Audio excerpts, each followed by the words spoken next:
ನಮಸ್ಕಾರ ಸ್ನೇಹಿತರೆ. ಕರ್ನಾಟಕ ರಾಜಕೀಯದಲ್ಲಿ ಇದೀಗ ಮತ್ತೊಂದು ಬಿರುಗಾಳಿ ಎದ್ದಿದೆ. ಸಚಿವ ಬಿ ನಾಗೇಂದ್ರ ಅವರ ರಾಜೀನಾಮೆಗೆ ಮೈತ್ರಿ ನಾಯಕರಿಂದ ತೀವ್ರ ಒತ್ತಡ ಕೇಳಿ ಬರ್ತಾ ಇದೆ. ಈ ಎಲ್ಲ ಚರ್ಚೆಗಳ ಬೆನ್ನಲ್ಲೇ ಸಚಿವ ನಾಗೇಂದ್ರ ಅವರು ಇದ್ದಕ್ಕಿದ್ದಂತೆ ಕರೆದ ತುರ್ತು ಸುದ್ದಿಗೋಷ್ಠಿ ತೀವ್ರ ಕುತೂಹಲ ಮೂಡಿಸಿತ್ತು. ವಿರೋಧ ಪಕ್ಷಗಳು ಮಾತ್ರವಲ್ಲದೆ ಮೈತ್ರಿಕೂಟದ ನಾಯಕರು ಕೂಡ ನಾಗೇಂದ್ರ ಅವರು ತಕ್ಷಣವೇ ತಮ್ಮ ಸ್ಥಾನಕ್ಕೆ ರಾಜೀನಾಮೆ ನೀಡಬೇಕು ಅಂತ ಪಟ್ಟು ಹಿಡಿದಿದ್ದಾರೆ.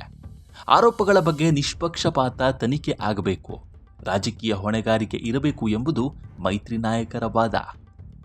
ಮೌನಕ್ಕೆ ಶರಣಾಗಿದ್ದ ಸಚಿವ ನಾಗೇಂದ್ರ ತುರ್ತು ಸುದ್ದಿಗೋಷ್ಠಿ ನಡೆಸಿ ತಮ್ಮ ಪರ ವಾದ ಮಂಡಿಸಿದ್ದಾರೆ.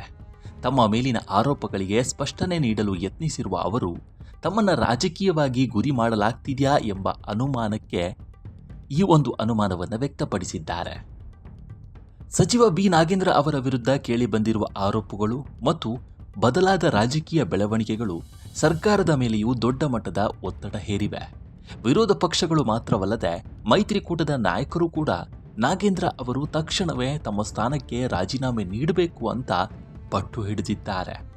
ಆರೋಪಗಳ ಬಗ್ಗೆ ನಿಷ್ಪಕ್ಷಪಾತ ತನಿಖೆ ಆಗಬೇಕು, ರಾಜಕೀಯ ಹೊಣೆಗಾರಿಕೆ ಇರಬೇಕು ಎಂಬುದು ಮೈತ್ರಿ ನಾಯಕರ ವಾದ. ಮೌನಕ್ಕೆ ಶರಣಾಗಿದ್ದ ಸಚಿವ ನಾಗೇಂದ್ರ ತುರ್ತು ಸುದ್ದಿಗೋಷ್ಠಿ ನಡೆಸಿ ತಮ್ಮ ಪರ ವಾದ ಮಂಡಿಸಿದ್ದಾರೆ. ತಮ್ಮ ಮೇಲಿನ ಆರೋಪಗಳಿಗೆ ಸ್ಪಷ್ಟನೆ ನೀಡಲು ಯತ್ನಿಸಿರುವ ಅವರು ತಮ್ಮನ್ನು ರಾಜಕೀಯವಾಗಿ ಗುರಿ ಮಾಡಲಾಗ್ತಿದೆಯಾ ಎಂಬ ಅನುಮಾನಕ್ಕೆ ಈ ಒಂದು ಅನುಮಾನವನ್ನು ವ್ಯಕ್ತಪಡಿಸಿದ್ದಾರೆ. ಒಂದು ಕಡೆ ರಾಜೀನಾಮೆಗೆ ಒತ್ತಡ ಹೆಚ್ಚಾಗ್ತಾ ಇದ್ರೆ, ಮತ್ತೊಂದು ಕಡೆ ಸಚಿವರ ಬೆಂಬಲಕ್ಕೆ ನಿಲ್ಲುವ ನಾಯಕರ ಸಂಖ್ಯೆಯೂ ಕಡಿಮೆ ಏನಿಲ್ಲ. ಈ ಎಲ್ಲ ರಾಜಕೀಯ ಬೆಳವಣಿಗೆಗಳ ನಡುವೆ ಈಗ ಏಳುತ್ತಿರುವ ಏಕೈಕ ಪ್ರಶ್ನೆ, ನಾಗೇಂದ್ರ ಅವರು ರಾಜೀನಾಮೆ ನೀಡ್ತಾರಾ ಅನ್ನೋದು, ಅಥವಾ ತಮ್ಮ ನಿಲುವನ್ನ ಸಮರ್ಥಿಸಿಕೊಂಡು ಸಚಿವ ಸ್ಥಾನದಲ್ಲೇ ಮುಂದುವರಿತಾರಾ ಅನ್ನೋದು.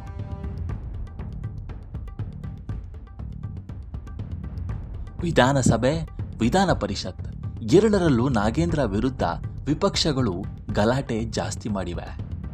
ಮೈತ್ರಿ ನಾಯಕರ ಈ ಒತ್ತಡಕ್ಕೆ ಸರ್ಕಾರ ಯಾವ ರೀತಿ ಸ್ಪಂದಿಸಲಿದೆ ಅನ್ನೋದನ್ನ ಕಾದು ನೋಡಬೇಕಾಗಿದೆ.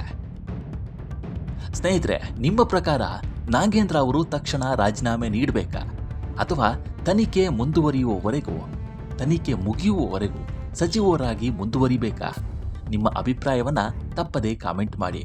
ಇಂತಹ ಪ್ರಮುಖ ರಾಜಕೀಯ ಅಪ್ಡೇಟ್ಗಳಿಗಾಗಿ ನಮ್ಮ NCIB ಚಾನಲ್ಗೆ ಸಬ್ಸ್ಕ್ರೈಬ್ ಮಾಡಿ. ಈ ವಿಡಿಯೋವನ್ನು ಲೈಕ್ ಮಾಡಿ, ಶೇರ್ ಮಾಡಿ ಮತ್ತು ನಮ್ಮ ಚಾನಲನ್ನು ಮರೆಯದೆ ಸಬ್ಸ್ಕ್ರೈಬ್ ಮಾಡಿ. ಮುಂದಿನ ವಿಡಿಯೋದಲ್ಲಿ ಸಿಗೋಣ. ನಮಸ್ಕಾರ.